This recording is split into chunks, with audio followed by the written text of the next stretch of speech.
के समेट कर एक बड़ा मकाम है, बहुत मखसूस मकाम है, जो तारीख कहती है कि जनाब अमीर कायनात हल्लाल मुश्किलात मौलाए कायनात जब जंग सिफ़ीन या जंग नहरवान के लिए जा रहे थे तो इस मकाम पर ठहरे थे और सबसे पहले मौलाए कायनात ने ही इस मस्जिद की बुनियाद रखी।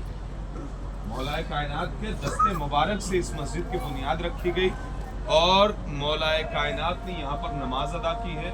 जब मौलाए कायनात कूफे में रहा करते थे तो इमाम हसन व हुसैन अलैहिस्सलाम इस मकाम पर यानी इस मस्जिद में आकर नमाज अदा किया करते थे। लिहाजा ये बहुत ही बाबरकत और बहुत ही मुक़द्दस मकाम है।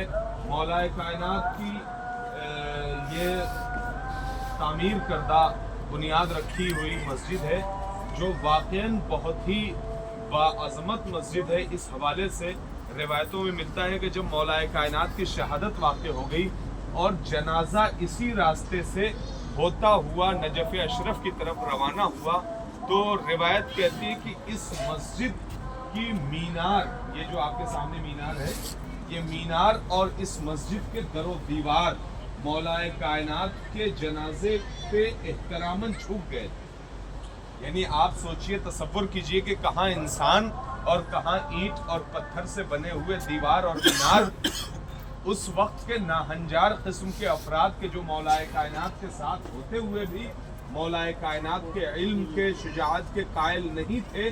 लेकिन कमाल है कि उस वक्त के ये ईंट और पत्थर के बने हुए मीनार और दीवारें मौलाए कायनात की अजमत से इतना वाकिफ थे कि जनाजे के एहतराम में मौलाए कायनात के जनाजे के एहतराम में झुक गए थे और उस वक्त का ये बहुत बड़ा मोजज़ा था।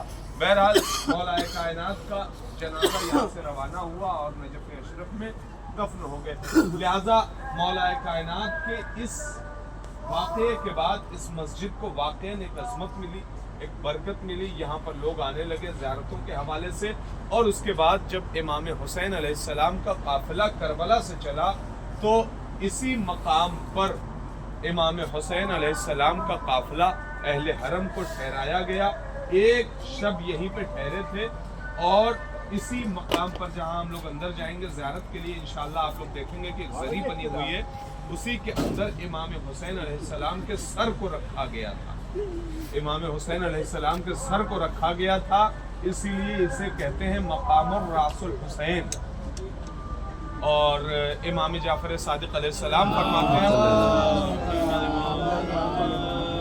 कि जिस मकाम पर इमाम का सर रखा गया था उसी मकाम पर इमाम के गर्दन के गोश्त के कुछ टुकड़े दफन हैं आज भी। लिहाजा आप हजरात ज़ियारत करें और इंशाअल्लाह सब लोगों को अपनी दुआओं में शामिल फरमाएं। हम ज़ियारत इमाम हुसैन अलैहिस्सलाम पढ़ेंगे।